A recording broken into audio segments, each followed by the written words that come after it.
Hi guys, Happy Halloween here again.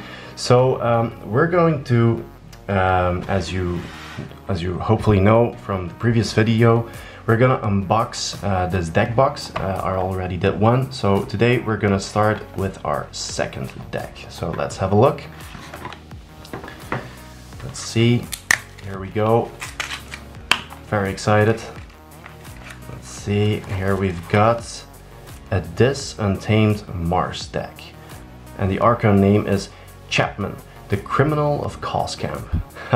I like it. These names are good. I have the feeling that these names have gotten better with respect to Call of the Archons. I'm also very excited for this one because of House Untamed. I haven't, I don't have any decks yet with Untamed in them, so I'm very excited. So let's have a look. All right, then we're back. I had to change the battery of the camera. So okay, so let's have a look at this deck. So let's start out with Untamed because I'm most excited for Untamed. Okay, nice. So we start out with Taliga. I believe she was already in Call of the Archons. I never had her in any of my decks. So it's a human witch with 3 power, and it says each time your opponent plays a creature, gain 1 amber. So that's really nasty. And the flavor text is don't try to change the crucible to suit your needs, let it change you. So I think that's quite nice. Okay, so let's see what we have here. We've got an action card, Curiosity. Gives you an amber and says play destroy each scientist's creature. So that's quite situational but very powerful against Logos decks. And anyway, it gives you an amber, right? So that's good. The flavor text is it started with Schrodinger's cat and just kept going from there. Quick to the adventure. That's really nice. All right, I've got 2 of those. So yeah, I don't really like that. I mean, it's basically 2 cards that will give you amber, and it's very powerful against Mars decks, against Logos decks. But I hope we don't have too much Mars scientists in our deck, right? All right. So Way of the Porcupine gives you an amber. It's an upgrade. This creature gains Hazardous 3. Before this creature is attacked, deal 3 damage to the attacking enemy. How do you put it on? Very carefully. Okay, so I think that's a nice upgrade card. Then we've got Nature's Call. Return up to 3 creatures to their owner's hand. Gives you an amber, so it could be nice in combination with the Liga. I mean, you just return the creatures of your opponent, and if he really wants to play them again, he will have to deal with the Liga, right? Okay, then we've got Flaxia. Play, gain 2 amber if you control more creatures than your opponent. So that could also be interesting in combination with Nature's Call, right? So you remove, you play it, and then you return this creature to your hand, and you return 2 of his creatures to his hand, and hopefully you have more creatures than your opponent. And then you can play Flaxia again, right? So potentially 2 or maybe 4 amber. That's nice. Ooh, we've got Tandalin. I actually remember that I tweeted about it on my Happy Halloween Twitter account some time ago. So it's actually our very first tree creature in KeyForge. So it's a nice 9 power, and it says Tandalin only deals 2 damage when fighting, right? And the fight ability is discard a random card from your opponent's archives. We're gonna eat that. Okay, so again, I think that's powerful against Logos again, right? Because they are really the archiving house. Maybe also a little bit of Mars. So that can be really powerful, right? It's a 9 power, but only deals 2 damage. Okay, that's nice. Then we've got a Rustnar. Fight, destroy an artifact. If that artifact had an amber bonus, you gain that much amber. So that's nice. It gives you some way to deal with artifacts. Always very good. Okay, we've got 2 of those. Maybe that's a little bit of overkill, but it's fine. And then we have Nox. So Nox says Nox get +3 power for each neighbor it has. It's 3 power, so possibly a 9 power creature. Quite nice. The flavor text is the Hypnopotamus is the deadliest animal on 3 known planets. Science Officer Woo. Alright. Ooh, we've got another one. At the end of your turn, give each neighboring creature a +1 power counter. So a 3 power Grove Keeper, really nice. I think that could be potentially very powerful. Wow. And now we've got a Full Moon. For the remainder of the turn, gain 1 amber each time you play a creature. I think that's nice. We've got a lot of creatures in our Untamed House. We've got Grove Keeper, Nox, 2 Rust Nars, a Tandalon, a Flaxia, and a Taliga. So that's quite nice. That's 2, 4, 6, 7 creatures. So that's fine in combination with Full Moon. We've got this nice upgrade, and then maybe not the best actions, but it's fine. It's really, I think, a strong deck. This house is very strong against logos, basically. Alright, let's have a look at Mars now. So in Mars, we've got a Shatterstorm action. Play, lose all your amber, then your opponent loses triple the amount of amber you lost this way. With flavor text, it's working. I already had this card in several of my Call of the Archons decks, and it can be nice. I mean, you know, if your opponent is really fast, if it's really a rush deck, he has like, I don't know, 6 amber, you have 2 amber, play this, and he's down a key. I mean, right, he can't forge a key. Okay, you also lost 2 amber, but he lost 6 amber, so that's still a win in my eyes. So I think that's a really good card. Ooh, a Stormcrawler. I haven't seen this one yet, I think. It's a 6 power, 1 armor creature. Stormcrawler only deals 1 damage when fighting. After an enemy creature reaps, stun it. Wow, okay. And that's specified enemy creature, because in House This there are some imps that say the same thing, but without the enemy.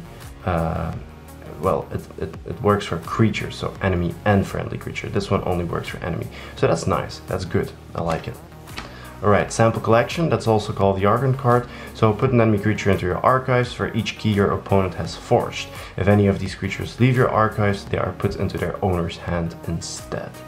Alright, so let me have a look here. Did we have some kind of creature that could...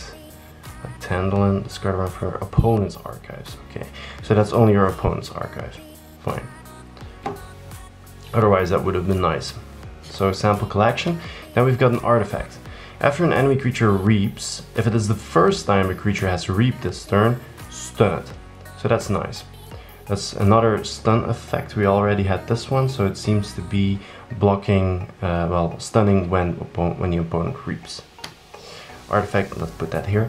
So we also have an Ixalig Dominator, 9 power, 1 armor creature. We know this one from Call of the Archon, so it's a taunt creature and enters play stunned.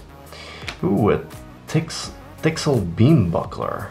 Wow, look at this art. That's amazing. So 4 power, 1 armor. Play, deal 2 damage to a creature and move it to either flank of its controller's battle line. So you can actually use that in your own advantage, or to destroy one of your opponent's creatures, or remove a taunt creature, or especially when location awareness has become, battle line awareness has become so important in Age of Ascension. I think this is a really good card to have. We've got 2 of those, so that's nice. Alright. Then we've got a Sky Booster Squadron. So he's basically a 4 power creature, and when you reap you can return to your hand. So you can use that in conjunction with things like Mother Gun, for example. And of course we have a Mother Gun, so that's nice. So we could reap, put it back in our hands, and then we can activate our Mother Gun and play it back. So that, I think that's quite good. That's nice. Ooh, we also have a Mindworm. 1 power creature, elusive. Before fight, the creature Mindworm fights deals damage equal to its power to each of its neighbors, and it's elusive. So the first time, okay, now the first time it is attacked, each turn the damage is dealt, so never mind. So that's quite nice. You can actually really do a lot of damage. Imagine you attack a Lull Up the Titanic or something. Quite good. Love the card.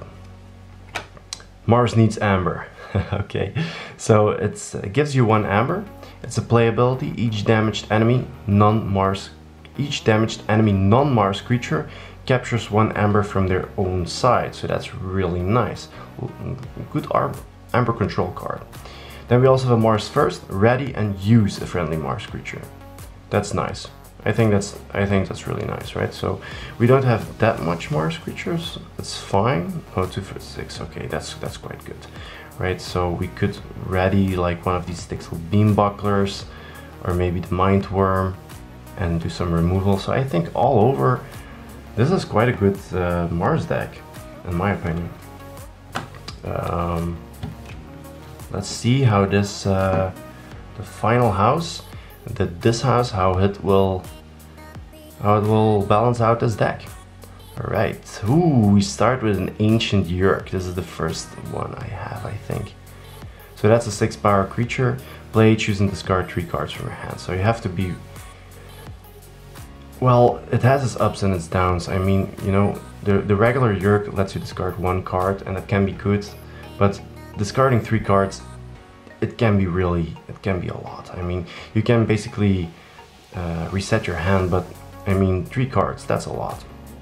We'll see how this plays in practice, but look at this Yurk. Damn, it's ugly. I mean, it's beautiful, but it's beautifully ugly. Alright, an Ancient Yurk. We've got a Library of the Damned. I always love this card. You can archive, you can plant some stuff, right? For example, for your Mars, you can plant some stuff, or maybe for our Untamed house here, putting some cards in your archive to trigger Full Moon, right? We've got a Tasmal, so it's an elusive and has a reap ability, and its reap ability is basically Restringunta's ability. You can say that your opponent cannot choose a particular house when you reap it, so that's quite powerful. We've got Streak, beautiful art, 2 power and elusive. While Streak is not on a flank, your opponent refills their hand to 1 less card during their draw card step. So this is basically a reprint of Succubus, but battle line aware. So I think that's really good design, love it. We've got 2 of those, that's nice. We've got 3 of those, oh my. Wow, this can be really, wow, okay, let's have a look at this. I mean, this can be really nasty. If you have these 3 in play and you can put it not on a flank, I mean, something like this, that's 3 Succubus, right? That's crazy. Love it. Just love it. We got another artifact, one of the best artifacts in House This, an action, key cost +3 amber during your opponent's next turn. So I really love that. I like that we have Library of the Damned and Lash of Broken Dreams. Those are some good artifacts. Then we've got an action, Exhume, gives you an amber. Choose a creature in your discard pile. You may play that creature as if it belonged to the active house and was in your hands. So that's nice. Love it. Very good action card. Another creature, a Charade, play, capture 3. We know this one. Binding Irons, so you give your opponent 3 chains. Also very powerful in combination with these what are the names? Streaks, right? So that's nice. We've got 2 of those, so you can really disrupt your opponent's drawing, right? This is crazy. I want to try this one out. I think this can be really powerful. Okay, and then finally we also have an Amber Imp. So it's an elusive one, and after a creature reaps, stun it. So I'm not really a big fan of these creatures. I think they're very powerful, but I think what they miss here is after a enemy creature reaps, stun it, because this can really hurt your creatures as well. The flavor text is even the rocks themselves suffer here. Eldest Bear. Okay, nice. So I think this house is really good. I mean, we've got 3 streaks. You really disrupt your opponent's card drawing. Maybe that Tasmal is always good. Charade is a nice one. The Ancient Yurk is a little bit of overkill. I mean, discarding 3 cards from your hand could be potentially good. These 2 artifacts are really nice. And then, of course, I mean, 2 Binding Irons. I mean, just play them 2 after each other. That's crazy. Okay, so I like that. I think that's good. I think House This is nice. I think the Mars house is also quite good. We've got some really nice creatures in here, right? We've got things like Beam Buckler allowing us to disrupt the battle line. We can disrupt the battle line, we can disrupt the card draw, and then this one we can actually, yeah, do some crazy stuff as well. We've got artifact control, archive control. Overall, I think it's a good deck. We need to test this one out. It could be really powerful. Alright, so thanks for watching, and please tune in for the next unboxing very soon. See ya!